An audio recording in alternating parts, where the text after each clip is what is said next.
அனைவருக்கும் வணக்கம். திருவள்ளுவரை சந்திப்போம், திருக்குறளை பற்றி சிந்திப்போம் என்ற கருத்தாக்கத்தில் தொடர்ந்து நாம் திருக்குறளை பற்றி சிந்தித்து வருகிறோம். வணக்கம் வள்ளுவரை, வணக்கம். தங்களுக்கு என்ன மறக்காமல் சப்ஸ்கிரைப் பண்ணிட்டு பாருங்கள். இது உயர்வை தரவல்லது, இது உயர்வை தரவல்லது.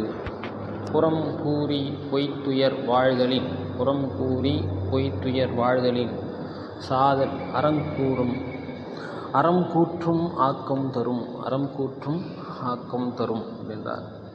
இது உயர்வை தரும் என்று சொன்னால், புறம் கூறி பொய்யாக உயிர் வாழ்வதை விட நாம் அறவழியாக வாழ்வதிலே நமக்கு நல்ல உயர்வையும் ஆர்வத்தையும் ஆக்கத்தையும் கொடுக்கும் என்று கூறுகிறார். புறம் கூறி பொய்யாக வாழ்வதை விட சாவதே மேல் என்ற கருத்தையும் இதில் கூறியிருக்கிறார்.